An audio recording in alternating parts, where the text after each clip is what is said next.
Welcome to GKey Solutions Private Limited. SQL Server Database Real-Time Interview Questions and Answers. Question number 13. What is the difference between distinct and group by classes in SQL Server Database? In this session, we are going to discuss about the difference between distinct and group by classes in SQL Server. Coming to the definition of distinct class is it removes duplicate rows from the result set. It works on selected columns only. There are no aggregation functions needed in distinct class. Coming to the group by class, the definition is group by class groups rows based on one or more columns. It often used with aggregate functions like count, sum, average, and etc. It returns one row per a group. We'll see practically these things by having some queries. By using distinct, to get unique customer names, we have a query select a distinct customer name from sales table. Here, duplicates are removed, but no aggregation is done.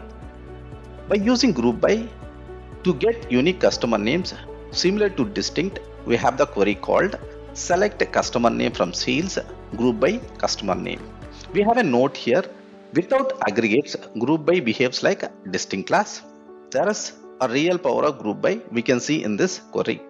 Like to get the total amount spent by each customer, we have a query select a customer name sum of amount as total spent from sales table group by customer name. This cannot be achieved with distinct class because distinct only removes duplicates. It cannot calculate aggregates. Let's see the key differences between distinct and group by class. We'll start with purpose. The purpose of distinct class is it removes duplicate rows, whereas the purpose of group by class is groups rows based on one column value.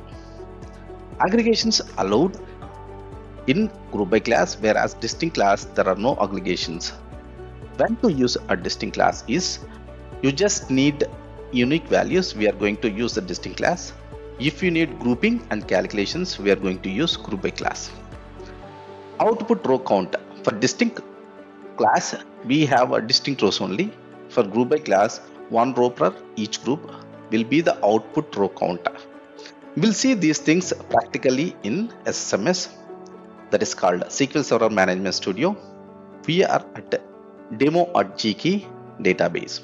Here we have a table called sample, script and data that to be inserted.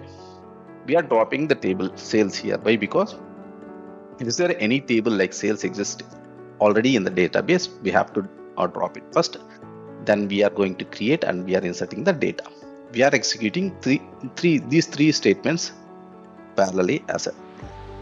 Let's see, 6 rows have been affected. The table also created here. And let's see what is the data there in sales table. This is the data. In the customer name John and John, this name is duplicated, and Mary and this name also duplicated. We'll see the scenarios here. Coming to the distinct class, to get unique customer names, we have query as we discussed in the previous slide. Select distinct customer name from sales table. We are executing it. And just see, here it has removed the John and Mary duplicates and it has given the unique records. And let's see this thing with the group by class. Here to get unique customer names, there is a group by class in this statement like select customer name from sales group by customer name. Let's execute it. It also given the same output as distinct has given, but the real power is here with a group by class. Let's see this query select the customer name comma sum of amount as total spent as alias name from sales table group by customer name. Let's execute it. Here what I have done for John and John, these two records have been summed, and for John record we have sum of amount is 1600, whereas for Mary the amount is calculated as sum and it has given 1000, and remaining Steve and Alex are unique records, like we have only one record, that amount has been given. In such a scenarios like to aggregate, to do the aggregates for some of the columns with a grouped column, then we go and use this group by class. In such a way, The distinct class is used to get the unique records, whereas group by class is used in the scenarios where we are having aggregate functions. Thank you. Stay connected with GKey IT solutions on all your favorite platforms. Follow us on YouTube, LinkedIn, Instagram, and Facebook. Don't forget to like, share, and subscribe to our YouTube channel and press the bell icon to stay updated with all our latest content. Join the GKey community and grow your IT career with us.